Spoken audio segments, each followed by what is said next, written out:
میں آپ کو ایک چیز بتاتا ہوں، ذرا سنیں۔ ایک چیز ہے کہ آپ نے یہ عقیدہ دیا ہے، آپ کا یہ عقیدہ ہے کہ ائمہ اطہار علیہ السلام جو ہے وہ تقیے میں یا خوف سے اللہ معاف فرمائے وہ بیعت کر لیتے ہیں، جس طرح امام زین العابدین علیہ السلام کے بارے میں آپ نے کہا کہ وہ انہوں نے بیعت کی۔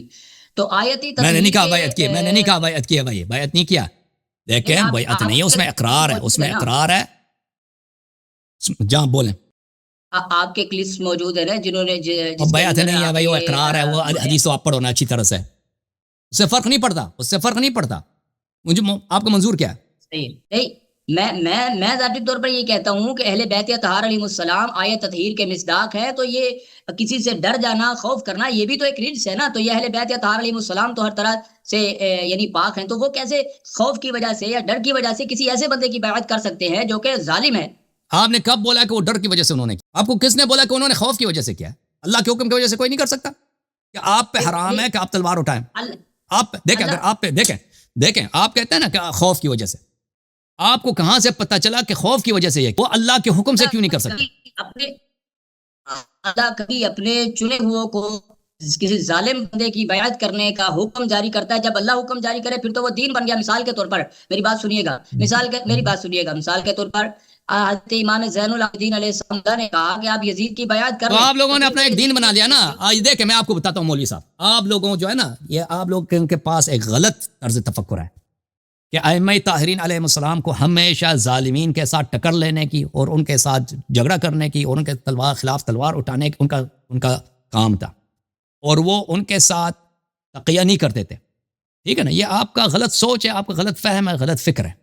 انبیاء جتنے گزرے ہیں، دیکھیں انبیاء اکثر انبیاء ظالمین حکومتوں کے نیچے رہتے تھے، اکثر انبیاء، بہت کم انبیاء گزرے ہیں۔ جیسے حضرت یوسف علیہ السلام بھی فرعون کے انڈر تھے نا، وہ بھی وہ اصل میں حاکم نہیں تھے، وہ ایک وزیر اعظم کی طرح تھے۔ ظالم حکومتوں کے تحت رہنا سن لینا بھائی، ایک منٹ سن لیں۔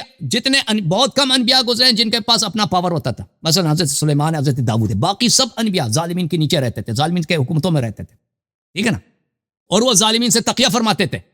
اس طرح نہیں تھا کہ اگر ظالم ان سے کہہ دیں وہ ظالم کے سامنے آ کے اسے جھگڑا لے لے۔ انبیاء علیہ السلام کے داستانوں میں ہمیں ایک جگہ دکھائیں کہ انہوں نے جھگڑا کیا ہوا۔ انبیاء حضرت ابراہیم علیہ السلام نمرود کی حکومت میں رہتے ہیں، آخر میں وہ نمرود کو چھوڑ کے چلے گئے، بھاگ گئے، فلسطین چلے گئے نا، یہی ہوا نا، جب انہوں نے ان کی بات نہیں چلے وہ چلے گئے۔ اب آپ کہتے ہیں نا کہ یہ آپ کے پاس ایک غلط سوچ ہے، شیعوں کے پاس ایک بہت ہی غلط فکر ہے، کیونکہ یہ ائمہ طاہرین علیہ السلام کی سیرت کو نہیں جانتے۔ وہ سمجھتے ہیں ائمہ طاہرین علیہ السلام اپنی جان اور شیعوں کی جان بچانے کے لیے وہ یہ تقیہ نہیں کر سکتے۔ تو آپ مجھے بتائیں نا، اگر ایک ظالم آ کے آپ بتائیں نا، آپ مولوی صاحب ہیں، اسلام کا کیا حکم ہے؟ یہاں پہ تلوار رکھ دے ایک ظالم، کہہ دے اگر آپ اقرار کریں کہ آپ میرے غلام ہیں تو میں آپ کو چھوڑتا ہوں، اور اگر آپ اقرار نہ کریں میں آپ کا غلام، میں آپ کا سر قلم کرتا ہوں، آپ کیا کریں گے؟ اسلام کا کیا حکم ہے؟ یہی بات مثال کے طور پر میں آپ کو میں عرض کر رہا ہوں یہی بات، یا میں آپ سے ایک بات بڑھ کے کہتا ہوں، ایک شخص آ کے آپ کو کہتا ہے کہ پیغمبر کو گالی دے دو، نبی کریم صلی اللہ علیہ وسلم کو گالی دے دو الا میں آپ کا سر قلم کر دیتا ہوں۔ حضرت عمار کے ساتھ ہوا۔ اسلام کا کیا حکم ہے؟ یہاں پہ آپ نے کیا کرنا ہے؟ یہ لوگ جو جاہل ہیں نا، سمجھتے ہیں کہ یہاں پہ یہ حکم یہ ہے کہ بھئی تلوار اٹھاؤ، وہاں پہ لڑو، سر اپنا کٹوا دو، حالانکہ قرآن کا حکم کچھ اور ہے، سنت نبی صلی اللہ علیہ وسلم کچھ اور ہے۔ اگر ایسا راستہ تھا حضرت امام حسین علیہ السلام پھر خود کو بچا۔ امام حسین علیہ السلام کو چھوڑو، امام حسین علیہ السلام کو چھوڑو، آپ کے نزدیک حکم کیا ہے؟ کوئی ادھر ابھی آپ جس جہاں رہتے ہیں نا، کچھ بدماش آ جاتے ہیں، کوئی غنڈہ گروپ آ جاتا ہے، کہتا ہے دیکھو ایک منٹ، غنڈہ گروپ آ جاتا ہے یا طالبان کا کوئی ٹیررسٹ، آپ ہمیں مانتے ہو نہیں مانتے ہیں تو بھئی آپ کو عزت کے ساتھ چھوڑ دیا جائے، چلے جاؤ۔ کہہ دو نہیں مانتا، اسی وقت آپ کا سر قلم کر دیں، آپ کیا کریں گے؟ اسلام کا کیا حکم ہے؟ میں آپ کو بتاتا ہوں، بتاؤ۔ مجھ سے پوچھا، میں آپ کو بتاتا ہوں۔ مثال کے طور پر میرے آگے گردن پہ کوئی تلوار رکھتا ہے اور مجھے کہتا ہے کہ محبت اہل بیت چھوڑ دو، تو میں اسے گردن پہ چھری چلا دو، میں تو اسے نہیں کہوں گا کہ نہیں میں محبت اہل بیت چھوڑ دیتا ہوں، میری جان چھوڑ دو۔ اگر آپ ہندوستان میں ہوں اور ہندوستان میں فسادات ہوں، ہندو مسلم فسادات ہوں، ٹھیک ہے نا، اگر کوئی آپ ہندوؤں نے آپ کو پکڑ لیا آپ کے بچوں کے ساتھ، اگر آپ کہہ دیں کہ میں تو بھگوان کا ماننے والا ہوں، میں رام کو مانتا ہوں، شنکر کو مانتا ہوں، ٹھیک ہے نا، وہ آپ کو چھوڑ دیں گے۔ اگر کہہ دیں کہ میں نہیں مانتا، میں ایک منٹ، ایک سوال سن لو، وہ آپ کو بھی سر قلم کر دے گا، آپ کے بچوں کو بھی مارے گا اور آپ کے خواتین کے ساتھ بھی بے عزتی کرے، آپ کیا کرو گے؟ آپ نہیں کہو گے کہ میں شنکر کو مانتا ہوں جان چھڑانے کے لیے؟ نہیں، اسلام میں اس کی اجازت تو موجود ہے کہ آپ اگر کلمہ ختم پہ مجبور نہیں، دیکھیں یہ مجھ سے تو ائمہ اطہار علیہ السلام کو میں اپنے آپ سے کمپیئر نہیں کر سکتا نا۔ اگر یہ دیکھیں، یہ دو شریعت نہیں ہے، 2 3 4 شریعت ایک ہی ہے۔ ائمہ طاہرین علیہم الصلوۃ والسلام جس معاشرے میں رہتے تھے کبھی کبھار ان کے سامنا ہوتا تھا خلفاء سے. خلفاء کہتے تھے آپ ہمیں مانتے یا نہیں مانتے, آپ ہمیں, ان کو اگر وہ کہتے ہم نہیں مانتے تو ان کو قتل کیا جاتا تھا. سمجھ میں آئی نا بات آپ کو؟ وہ اپنے شیعوں کے لیے بھی نمونہ عمل تھے. اگر وہ یہی جو وہ سچویشن میں وہ رہتے تھے ان کے شیعہ بھی اسی سچویشن میں آ جاتے تھے کہ بھائی آپ خلیفہ کو مانتے ہیں نہیں مانتے. بہت دفعہ تحقیقات بھی نہیں ہوتی کہ آپ خلیفہ کو مانتے ہیں, وہ قرائن سے پتہ چل جاتا ہے کہ آپ خلیفہ کو نہیں مانتے تو آپ کو اساسینیٹ کیا جائے. ٹھیک ہے نا. تو اگر ائمہ اطہار علیہ السلام یہ طریقہ مان لیتے ہیں جیسے آپ کا عقیدہ ہے کہ وہ نہیں کہتے بھائی کہہ ہی نہیں سکتے کہ میں آپ کو نہیں مانتا, میں آپ کو نہیں مانتا جی, آپ کون ہیں, میں تو امیر المومنین میں ہوں, آپ ایک فاسق فاجر آدمی ہے نا. تو اس کا نتیجہ کیا ہوتا؟ ائمہ علیہ السلام قتل ہوتے, ان کے شیعہ قتل ہوتے, ان کے اہل خانہ تباہ ہوتے. ٹھیک ہے نا. یہ عام شیعہ اس بات کو نہیں سمجھتے, کہتے یہ ہو ہی نہیں سکتا جی, کیونکہ وہ سمجھتے ہیں ائمہ طاہرین علیہ الصلوۃ والسلام ہمیشہ حکم تھا کہ قتل کریں.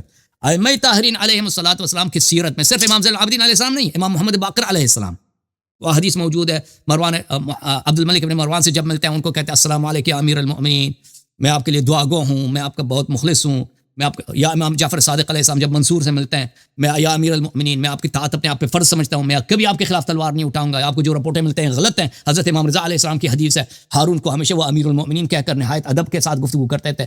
تو یہ ائمہ طاہرین علیہ الصلوۃ والسلام جب انہوں نے زندگی اس, اور ان باتوں سے سب کو پتہ ہے, ان باتوں سے کوئی حق باطل میں تبدیل نہیں ہو جائے. کب جب دیکھیں, جب سب کو پتہ ہے کہ ایک شخص شریر ہے, شریر سمجھتے ہیں نا, شریر کا مطلب ایک شخص شریر ہے, اس کے شر سے بچنے کے لیے لوگ اس کی تعریف کرتے ہیں. جیسے فرعون ہے نا, اس کی شر سے بچنے کے لیے آپ کو اس کی تعریف کرنی پڑتی ہے. جب سب لوگوں کو پتہ ہے کہ اس کی شر سے بچنے کے لیے آپ کو اس کی تعریف کرنی پڑتی ہے, وہ سب کو پتہ ہے کہ یہ بات واقعا جب آپ اس کو امیر المومنین کہتے ہیں یا کہتے ہیں میں آپ کی طرف کبھی تلوار نہیں اٹھاؤں گا, میں آپ کی طاعت کو واجب سمجھتا ہوں, جب یہ بات تو سب کو پتہ ہے یہ آپ کا مقصود نہیں ہے, آپ اس کے شر سے بچنا چاہتے ہیں. جیسے عمار نے جب نبی صلی اللہ علیہ وسلم کو گالی دی ہے اور مکے والوں کے خداؤں کی تائید کی ہے, تعریف کی, ان کا کلمہ پڑھا, اس کو پتہ ہے کہ عمار کا مقصد یہ تو نہیں ہے, اس کا عمار کو مقصد کچھ اور ہے. ائمہ طاہرین علیہ الصلوۃ والسلام کی پوری زندگی امیر المؤمنین علیہ السلام سے لے کر امام حسن عسکری علیہ السلام تک تقیہ میں گزری ہے.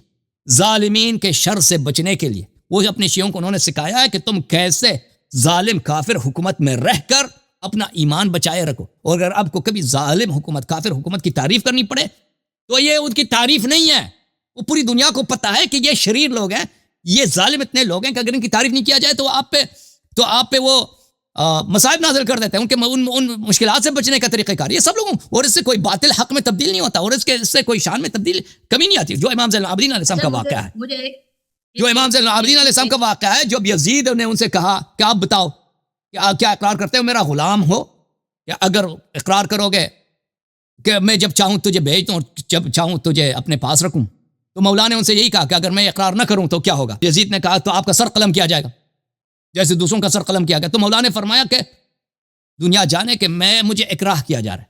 یہ ان کے الفاظ ہیں بھائی, یہ کوئی اس میں کوئی بے عزتی ہے نہیں.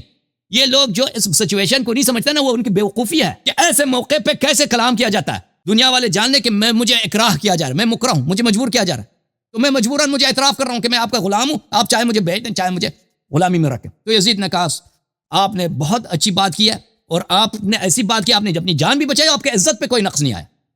یزید نے خود اعتراف کیا. آپ لوگ سمجھتے ہو نا, جو سادہ لوگ ہوں, جو سمجھتے ہیں کہ ائمہ طاہرین علیہ الصلوۃ والسلام وہ ہمیشہ جو ہے نا جھگڑے کے چکر میں ہوتے تھے کہ ظالمین سے ہم نے لڑنا کیسے ہے, ایک زیدی طرز فکر.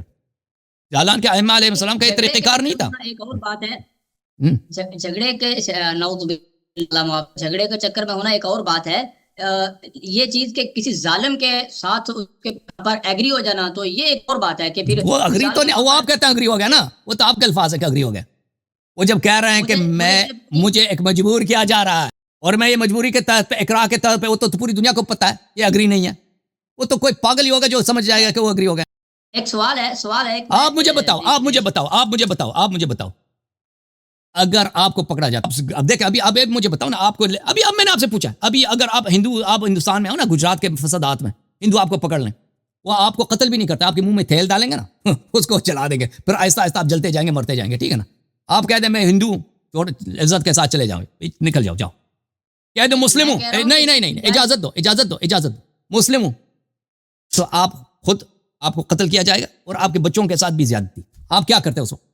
اس میں کوئی شک نہیں ہے, میں کہہ رہا ہوں کہ اسلام اس کی شک جب نہیں ہے نا, تو اس سچویشن میں پہلے اپنے آپ کو ڈال دو اور کہہ دو اس میں اسلام کا کیا حکم ہے, عقل کا کیا حکم ہے, کیا اس میں کوئی بے عزتی ہے, کیا اس میں کوئی بےغیرتی ہے کہ آپ وہی کام کریں جس کی شرع نے قرآن نے صریح حکم رسول صلی اللہ علیہ وسلم کی سنت ہے؟ پھر پاکستان کے جاہلین کہہ دیں کہ بھئی اس میں یہ جو غلط بات ہے، یہ ہو ہی نہیں سکتا جی. امام حسین علیہ السلام کی جو مثال دے رہا ہے نا، وہ امام حسین کی مثال اور ہے. ایک چیز مجھے بتا، اگر یہ راستہ تھا، اس میں کوئی پریشانی بھی نہیں تھی اور یہ شرعاً جائز تھا، تو اتنا بڑا سانحہ ہوا کہ آج بھی امت خون کے آنسو بہاتی ہے اس سانحے پہ، واقعہ کربلا پہ، سانحہ کربلا پہ. تو امام حسین علیہ السلام کو کیا اس راستے کا یہی تو آپ نے امام حسین علیہ السلام کو سمجھا نہیں نا. یہ لوگ سمجھتے ہیں کہ امام حسین علیہ السلام کی سیرت اور ہے اور امام زین العابدین علیہ السلام کی سیرت اور ہے، حالانکہ ان کا سیرت ایک ہی ہے. مولا امام حسین علیہ السلام آپ سمجھے، میرا پورا یہاں پہ ایک سیریز ہے، شاید اس میں 10-12 تقاریر ہیں، آپ اس میں پڑھ کے دیکھیں. یہ جو آپ کو یہ کہا جا رہا ہے کہ امام حسین علیہ السلام نے ظلم کے خلاف تلوار اٹھایا، یزید کے خلاف انہوں نے انقلاب، یہ سب سراسر جھوٹ ہے. دیکھو امام حسین علیہ السلام 20 سال تک معاویہ کے اندر رہے یا نہیں رہے، ماتحت رہے یا نہیں رہے، اور رہے نہیں رہے مجھے بتاؤ. وہ کراہن رہے ہیں نا، لیکن ساری چیزیں دیکھ کر کے. اب دیکھو معاویہ کے دور میں مولا امیر المومنین کو ممبروں سے گالی دیا جاتا تھا، نہیں دیا جاتا تھا.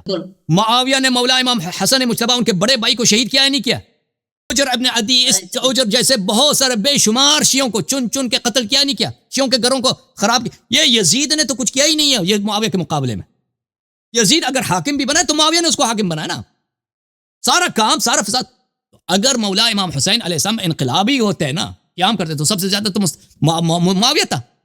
جب وہ خود مسجد میں ان کے سامنے امام حسن علیہ السلام کے سامنے، یہ تو روایت میں موجود ہے کہ امیر المومنین علیہ السلام کو گالی دیا جاتا تھا. اجازت تو بات کر یہ ہمیشہ کے لیے میں ختم کرتا ہوں اس بات کو، کہ جو کہتا ہے امام حسین علیہ السلام کا سیرہ اور ہے. امام حسین علیہ السلام کے دور میں ان کے بھائی کو شہید کیا جاتا ہے، انہوں نے تلوار کیوں نہیں اٹھایا معاویہ کے خلاف؟ اس سے بڑھ کر کوئی ظلم؟ امام حسن مجتبی علیہ السلام کو شہید کیا جاتا ہے، ان کے والد گرامی، اس سے بڑھ کر کیا بھائی ظلم اور خیرات اور عزت کا سوال؟ اجازت دے بھائی، او بھائی، مولا علی علیہ السلام کو ابند، اگر جب سامنے والا سب معاہدے کے سب بند توڑ دیتا ہے تو آپ پابند ہے. صحیح ہے. مجھے ایک بات بتاؤ، مجھ سے کہا جائے کہ تم یزید کو مانتے ہو، یا مجھ سے کہا میرے سامنے مولا علی علیہ السلام کو گالی دیا جائے اور میں صبر کروں، یہ ان دونوں میں زیادہ فرق ہے بھائی؟ ان دونوں میں زیادہ فرق ہے؟ مجھے بتاؤ یار، تم بتاؤ. جی یہ اگر میں مسجد میں فرض کر میں مدینے میں رہتا ہوں، مسجد میں خطبہ دیا جا رہا ہے روزانہ، وہاں پہ مولا علی علیہ السلام کو لعنت کیا جاتا ہے، ان کے خلاف بکواس بکواس بکواس، لعنت گالی، یہ کیا اس بات سے یہ اس کی قبح کم ہے کہ مجھے میرے سامنے آ کے یزید کہہ دے کہ بھائی تو مجھے اپنا مالک مانتا ہے نہیں مانتا، غلامی کا اقرار کر. ایک بات ایک ہی ہے بھائی، ان دونوں میں زیادہ فرق نہیں ہے. مولا امام حسین علیہ السلام 20 سال تک، امام حسن علیہ السلام شہادت تک، سنہ 40 سے لے کر سنہ 49، 9 سال تک ان کے والد گرامی کو روایت میں بہت ہے کہ ان کے موجودگی میں بھی گالی دیا گیا، تلوار نہیں اٹھایا ان لوگوں نے، ٹھیک ہے نا. تو اب مولا امام حسین علیہ السلام یزید کے زمانے میں یہ جو پیش کیا جا رہا ہے کہ وہ ظلم کے خلاف اٹھے، بھائی ظلم کے خلاف اٹھنے والے تھے تو یہ بھی معاویہ کے دور میں اٹھ جاتے.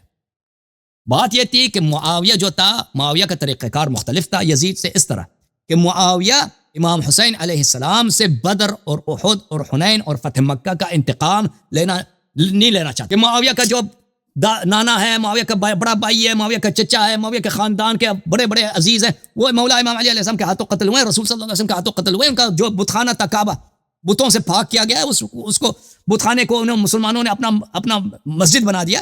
اس کا انتقام وہ نہیں لینا چاہتا تھا. کیوں نہیں لینا چاہتا تھا؟ کیونکہ سمجھتا تھا کہ یہ ہماری حکومت، ہمیں ضرورت نہیں اس بات کی، اس بات سے ہماری حکومت کو بہت بڑا نقصان ہوگا اور لوگ ہمارے خلاف اٹھیں گے. اور اس نے یزید کو منع بھی کیا تھا کہ ایسا نہیں کرنا، لیکن یزید کی سوچ اور تھی. یزید کہنا چاہ رہا تھا کہ میں انتقام لوں گا، میں بدر کا انتقام لوں گا، میں احد کا انتقام لوں گا، میں فتح مکہ کا انتقام لوں گا، میں غزوہ حنین کا انتقام لوں گا. انتقام کس سے لینا؟ امام حسین علیہ السلام سے لینا.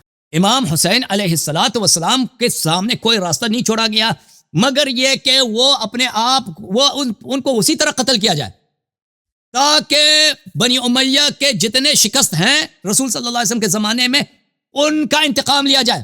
اور جب سر مبارک لایا گیا نا یزید کے سامنے، اس نے یہ تو شعر تو پڑھا تھا، لیت اشیاخی ببدر شہیدو، کاش میرے جو بزرگ ہیں جو بدر میں مسلمانوں کے ہاتھوں قتل ہوئے آج زندہ دیکھتے کہ میں نے انتقام لے لیا محمد صلی اللہ علیہ وسلم. مولا امام حسین علیہ السلام نے واقع کربلا سے پہلے بہت اتمام حجت کیا کہ بھئی مجھے کس جرم میں تم قتل کر رہے ہو، میں نواسے رسول ہوں، واپس جانے دو، میں جہاں سے آؤں واپس چلا جاؤں. وہ نہیں مان رہے تھے، سامنے والے نہیں مان رہے تھے، ٹھیک ہے نا.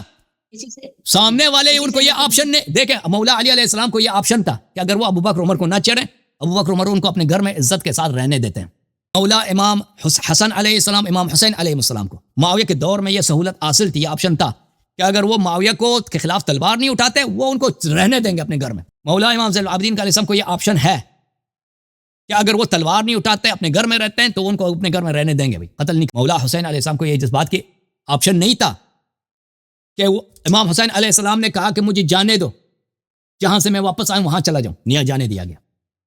کہا کہ مجھے اجازت دو, تم میرے ساتھ آ جاؤ, میں بارڈر پہ چلا جاتا ہوں, کسی دور دراز علاقے میں فرنٹیئر میں چلا جاتا ہوں, وہاں رہتا ہوں ایک عام مسلمان کی طرح. کہا نہیں, کہا کہ مجھے جانے دو یزید کے پاس. تم نہیں چاہتے یزید وہ میرے قوم کا آدمی ہے. بھائی یہ روایت شیعہ نے بھی نقل کی, مخالفین نے بھی روایت کی. اب شیعہ اس بات سے ان کو گھبراتے ہیں کہ بھئی یہ کیسے ہو سکتا ہے, مجھے جانے دو یزید کے پاس, میں یزید سے گفتگو کروں, وہ کیا چاہتا ہے, تم سے تو بہتر ہے, عبید اللہ ابن مرجانہ سے تو بہتر, مجھے جانے دو. عمر ابن سعد نے خط لکھا عبید اللہ ابن زیاد کو کہ یہ شخص تو یہ اس طرح تجویز دے رہا ہے کہ بھئی یہ آپشن دے رہا ہے, کہتا ہے میں لڑنا نہیں چاہتا, مجھے جانے دو. کہتا ہے نہیں, عبید اللہ ابن زیاد نے کہا اب یہ ہمارے چنگل میں آ گیا, اپنی جان بچانا چاہتا ہے, جنگ شروع کرو. ان کو ایک ہی آپشن دیا گیا. اب یار چپ کرو, یار چپ کرو ایک منٹ کے لیے. ان کو دو آپشن دیے گئے, یا تو لڑیں, ہم سے لڑیں, یا تو یہ کہ آپ تسلیم ہو جائیں کہ عبید اللہ ابن مرجانہ آپ کے متعلق جو فیصلہ سنائے آپ کو منظور ہے, آپ اسیر ہو کے چلے جائیں. اور امام حسین علیہ السلام کو پتا تھا کہ میں ادھر چلا جاؤں مجھے شہید کر دیں گے ہر صورت میں, جیسے مسلم کو امان دے کر بھی شہید کیا گیا نا. تو یہ جو آپ کہتے ہیں نا یہ دو گانی ایک تضاد ہے. امام حسین علیہ السلام کیوں قیام کیا؟ امام حسین علیہ السلام نے قیام نہیں کیا, ان کا سچویشن ہی اور تھا, ان کی مظلومیت کی نہایت ہے. یہ کہ بہت ہی غلط تفسیر شیعہ مولوی عوام کو پیش کرتے ہیں, اہل سنت پیش کرتے ہیں کہ وہ ظلم کے خلاف انہوں نے قیام کیا. نہیں, امام حسین علیہ السلام رہنا چاہتے تھے تقیے کے ساتھ.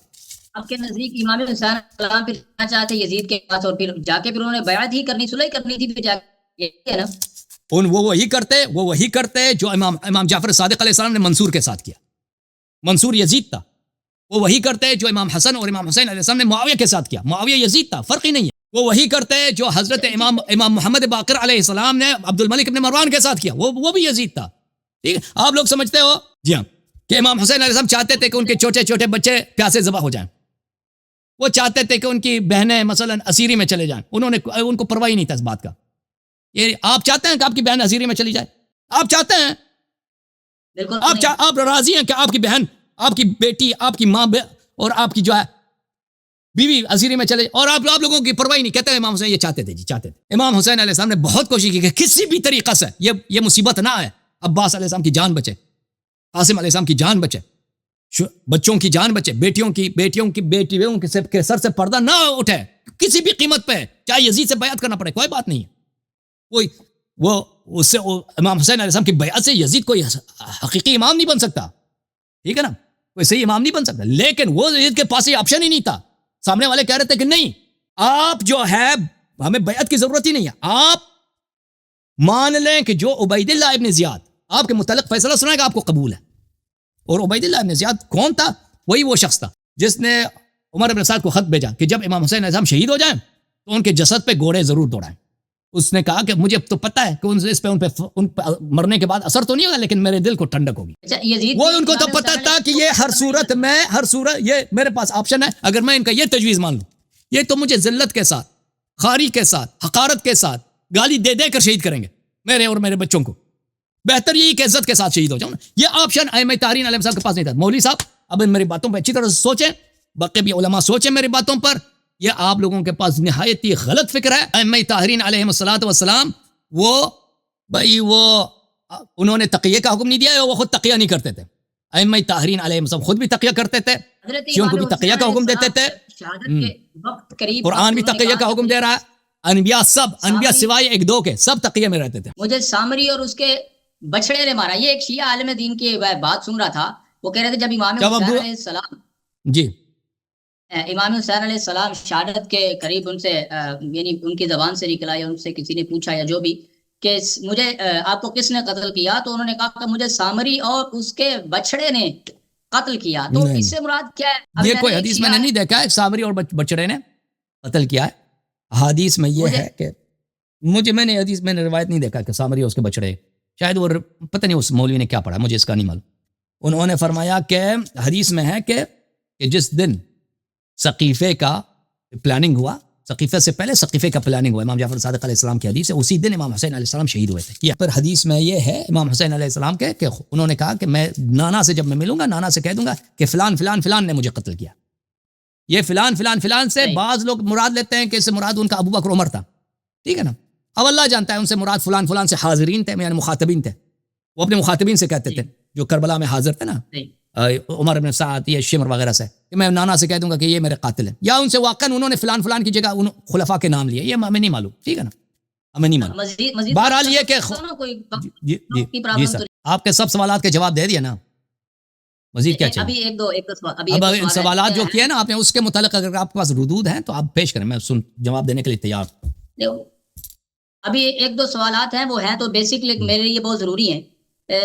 نبی پاک صلی اللہ علیہ وآلہ وسلم کی یعنی بیٹیوں کے متعلق باقی تمام شیعہ کا یہی عقیدہ ہے کہ ایک بیٹی ہے, لیکن آپ اس میں منفرد ہیں. وہ شیعہ کہاں شیعہ ہیں بھائی, کہاں شیعہ ہیں, کہاں شیعہ ہیں, کس بات کا شیعہ ہیں یہ؟ لیکن آپ مجھے جب یہ اپنا دیکھیں نص کے سامنے جو اپنی رائے کو پیش کرے نا, جب نص کہتا ہے, حدیث کہتا ہے, مثلا امام جعفر صادق علیہ السلام کہتے ہیں کہ میرے دادا امام زین العابدین علیہ السلام کے ساتھ یزید نے یہ کیا, اور یہ اجتہاد کے طور پر یہ ہو ہی نہیں سکتا, جی اجتہاد کریں, یہ شیعہ ہیں.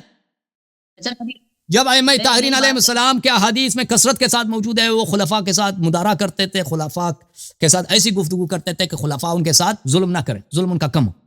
اور یہ شیعہ ذرا اس کو نہیں مانتے بھائی, ان کے نصوص کے سامنے اپنا اجتہاد اپنا دین بنانے, یہ شیعہ ہیں. جو اب احادیث میں کثرت کے ساتھ موجود ہے کہ نبی صلی اللہ علیہ وسلم کے 4 بیٹیاں ہیں, ایک حدیث میں بھی نہیں کہ ان کی صرف ایک بیٹی ہے. علامہ صاحب اب میری سوال سن لیں اچھی طرح سے, جو میں سوال آپ سے کر رہا ہوں. جب وہ احادیث میں کثرت کے ساتھ موجود ہے کہ نبی صلی اللہ علیہ وسلم کے 4 بیٹیاں, ایک حدیث بھی نہیں, ایک روایت بھی ولو ضعیف کہ نبی صلی اللہ علیہ وسلم کی صرف ایک ہی بیٹی ہے, ٹھیک ہے نا, تو مجھے بتاؤ جی, تو مجھے بتاؤ کہ یہ پھر آ کے آ جاتے ہیں. دیکھیں یہ رسول صلی اللہ علیہ وسلم کو اچھا لگتا ہے, یا نبی کی بیٹیوں کو اچھا لگتا ہے کہ اب سارا دن منبر پر چڑھ کے وہ بیٹیاں نہیں, بیٹیاں نہیں, بیٹیاں نہیں. قیامت کے دن کیا منہ دکھاؤ گے, انہوں نے کیا ظلم کیا تمہارے ساتھ؟ بات کرنے دیجیے گا, اللہ آپ کو جزائے خیر دے. میں بحیثیت اہل سنت ہونے کے باوجود اس کے کہ میں اہل سنت ہوں, لیکن مجھے اس بات پر تعجب ہے کہ ایک طرف ساری شریعت ہے اور ایک طرف محترم اللہ یاری صاحب ہیں کہ وہ سب کہہ رہے ہیں کہ رسول مکرم صلی اللہ علیہ وسلم کی ایک بیٹی ہے, اور اللہ یاری صاحب فرما رہے ہیں کہ رسول پاک صلی اللہ علیہ وسلم کی 4 بیٹیاں. مجھے تو اس پر خوشی ہو رہی ہے اور میں اس پر خوش ہوں کہ یہ تو میرا اپنا ذاتی موقف ہے, اس میں کوئی پرابلم نہیں. ہاں اس میں یہ چیز آپ پرابلم بن جائے گی کہ واقعی حضرت عثمان رضی اللہ عنہ کے گھر رسول پاک صلی اللہ علیہ وسلم کی 2 بیٹیاں قتل بھی کیا تھا نا, اور پھر قتل بھی تو کیا تھا ان کو جی. دیکھیں صدر اول میں منافقین کے ساتھ مؤمنین کی بیٹیوں کی بہت ساری شادیاں ہوئی تھیں, اور نبی صلی اللہ علیہ وسلم نے نکاحوں کو انہوں نے مانا تھا. میں آپ کو دکھا دیتا ہوں, ایک منٹ میں آپ کو ایک دکھاؤں, ایک کتاب دکھاؤں, ایک میں آپ کو ایک کتاب ایک چیز دکھا دیتا ہوں. ایک منٹ میں آپ کو ایک چیز دکھا دیتا ہوں, ایک منٹ مجھے دیں. یہ کتاب ہے الاستذکار ابن عبد البر کی جزء ثانی ہے, ٹھیک ہے نا. یہاں پہ ملاحظہ کریں, یہاں پر یہ کہ وَأَجْمَعُوا أَنَّ أَحْكَامَ الدُّنْيَا عَلَى الظَّاهِرِ وَإِلَى اللَّهِ السَّرَائِرِ. مسلمانوں کا اجماع ہے کہ احکام دنیا میں نکاح بھی آ جاتا ہے نا, یہ ظواہر پر ہے کہ کوئی شخص کلمہ پڑھتا ہے تو اس کے ساتھ نکاح جائز ہے, اور سرائر اللہ کے نزدیک. وقد افردت لحكم المنافقين في عهد رسول الله صلى الله عليه واحكامهم في مناكحتهم لبنات المسلمين الصالحين المؤمنين كتابا اتيت فيه على معاني المنافقين وكيف اقرهم رسول الله صلى الله عليه واله على مناكحه بنات المؤمنين وكيف الحكم فيهم عند السلف والخلف بما فيه الشفاء من هذا المعنى. یہ کہتا ہے کہ میں نے ایک کتاب لکھی ہے, اس کتاب میں نے بہت, اب یہ کتاب ہمارے پاس نہیں ہے ابن عبد البر کی, کہ صدر اول میں بنات المسلمین الصالحین المؤمنین, مسلمان صالح مؤمنین کی بیٹا کیا ہوتا تھا, نکاح ہوتا تھا ان کا کن کے ساتھ, منافقین کے ساتھ. منافقین یہ مناکحت ہے, منافقین کے ساتھ ان کا مناکحہ ہوتا تھا, اور رسول صلی اللہ علیہ وسلم ان کو جائز قرار دیتے تھے. تو اس زمانے میں دیکھیں جب رسول صلی اللہ علیہ وسلم نے عائشہ کے ساتھ نکاح کیا, تو اس زمانے میں عائشہ سے یہ باتیں تو سرزد نہیں ہوئی تھی جو بعد میں سرزد ہوئی کہ جنگ جمال وغیرہ وغیرہ, اذیت رسول صلی اللہ علیہ وسلم. یا جس زمانے میں رسول صلی اللہ علیہ وسلم کی بیٹی کی شادی ہوئی عثمان کے ساتھ, اس زمانے میں عثمان سے یہ سب باتیں جو بعد میں پیش آئی ہیں نا, اس زمانے میں یہ تو ایک عام مسلمان تھا, کلمہ پڑھتا تھا, مسجد میں آتا تھا نماز پڑھتا, اس زمانے میں باتیں تو پیش نہیں آئی تھی. طرف نہیں جا رہا, میری بات سنیے اللہ یار صاحب, میری بات سنیے. میں ان باتوں کی طرف نہیں جا رہا کہ کیا سردد ہوا کیا نہیں ہوا, میرا مطلب وہ نہیں ہے. میرا مطلب یہ ہے کہ واقعتاً کہ حضرت عثمان کے نکاح میں نبی پاک صلی اللہ علیہ وسلم اور وہ واقعی حقیقی بیٹیاں تھیں. بس جو یہی شیعہ حدیث ہے نا، آگے جو نہیں شیعہ حدیث ہے وہ ایک بیٹی کی شادی ہوئی عثمان سے اور وہ بیٹی رخصت ہونے سے پہلے اس کی وفات ہو گئی. تو دوسری بیٹی کی شادی ہو گئی عثمان سے، پھر عثمان نے شیعہ حدیث میں عثمان نے اس کو قتل کیا تھا، مار مار کے اس بیچاری کو شہید کیا تھا. جی ہاں، یہ واقعی بیٹیاں صحیح. تھیں نبی صلی اللہ علیہ وسلم. یہ شیعہ کتابوں میں. جی بالکل. چلیں اللہ آپ کو جزائے اوکے تھینک یو خیر سر، اللہ آپ کو بتائیں. جزائے خیر دے، بہت مہربانی، بڑی مہربانی. تھینک یو جناب. اوکے جناب، کیس کو لے لیں بھائی.